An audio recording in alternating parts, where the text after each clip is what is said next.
Chapitre 5. La découverte. Dominique a bien de la chance. Il fait beau, elle va faire une grande balade à vélo avec des ados de son âge, sans doute. Cette liberté lui plaît. Avant de partir, Fred et Pat expliquent aux deux filles le programme de la journée. Il faut faire le produit le matin, quand il fait encore frais. On va visiter les environs jusqu'à midi. Aller jusqu'à Chérence. Là, on va se reposer un peu et pique-niquer à côté du club de vol à voile. On a une belle vue sur la vallée de la Seine, et c'est intéressant de regarder le planeur dans le ciel. Après, c'est l'aventure à la Roche-Guyon. Tout le monde trouve le programme formidable. Dominique fait un petit tour dans le jardin pour essayer la bicyclette de Madame Higaud. Pas de problème, les 4 jeunes partent. Madame Higaud se met au travail dans son petit bureau sous les toits. Monsieur Higaud se lève.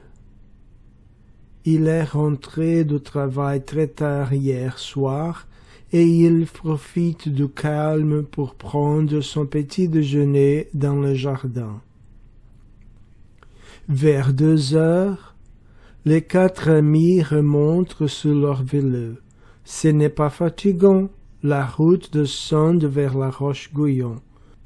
On n'a pas besoin de pédaler. Un peu avant d'arriver au village, ils s'arrêtent. D'anciennes caves, d'anciennes écuries, des maisons en ruine sont creusées dans la falaise. Certaines sont aujourd'hui des garages, d'autres sont abandonnées. Elles sont mal fermées et on peut y rentrer. On peut entrer? Ce n'est pas interdit? Demande Dominique. On vient ici de temps en temps, répond Fred. Notre père est venu là aussi à notre âge. Personne ne nous a jamais rien dit. Et puis, on ne va rien casser, on ne va rien voler. On va seulement visiter. J'ai 4 lampes de poche, une par personne, dit Pat. Je prends aussi mon appareil photo. On peut y aller. Les 4 ados entrent dans une cave. C'est sale. Il y a de vieilles bouteilles partout, mais ils continuent leur chemin. Ils allument leurs lampes. Dans une deuxième pièce, il y a du bois, une vieille armoire, une drôle de machine agricole, des objets inconnus, vieux et sales. Au fond de la pièce, il y a un petit passage. Ça devient intéressant. Je passe le premier, dit Fred. Joe et Dominique, vous suivez. Et toi, Pat, tu entres en dernier.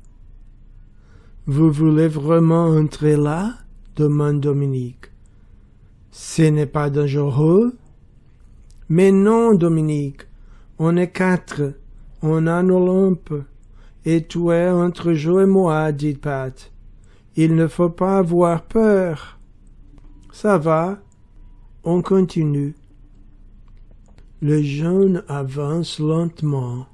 Ils font attention. Le passage est d'abord étroit, puis ils arrivent dans une pièce assez grande.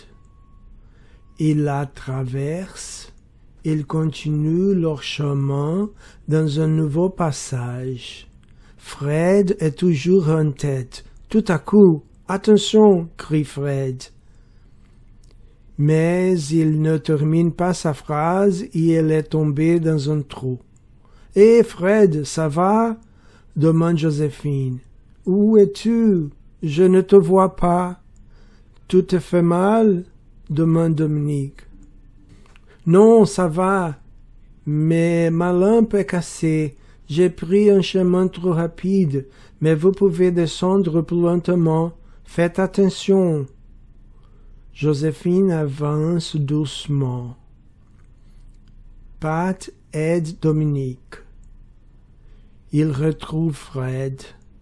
Avec les 3 lampes, ils regardent autour d'eux, par terre, s'émue.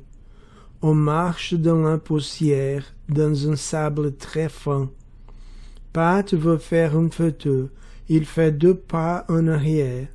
Son pied rencontre quelque chose de dur dans la poussière. Il regarde ses pieds. Qu'est-ce que c'est? Dit-il. C'est peut-être un morceau de métal? Fred est déjà à genoux dans le sable. Joe, Dominique, vous pouvez me donner un peu de lumière avec vos lampes? Mais c'est un casque. On a trouvé un casque. Il est bien abîmé, mais on reconnaît la forme. C'est un casque. C'est sûrement un casque du Moyen-Âge, dit Pat, et il rit. Et pourquoi pas, Pat? Ne plaisante pas, c'est peut-être un casque du Moyen-Âge. En tout cas, casque du Moyen-Âge ou pas, je vais faire des photos. C'est peut-être une découverte importante. Il y a peut-être autre chose, dit Dominique. Elle est toute excitée. Le jeune ne trouve rien d'autre. Ils sortent de la cave, enveloppent le casque dans un sac en plastique. Ils rentrent directement à Montalet-les-Bois. Ils sont bien trop heureux. Ils n'ont pas le temps de visiter la Roche-Guyon avec son château et l'ancienne halle. Aujourd'hui, c'est la mairie. Ils ne s'arrêtent pas non plus au village troglodyte du Haut-Île. 1 heure plus tard, ils sont à Montalet, à la maison. Maintenant, il faut répondre à la question. Qu'est-ce qu'on a trouvé?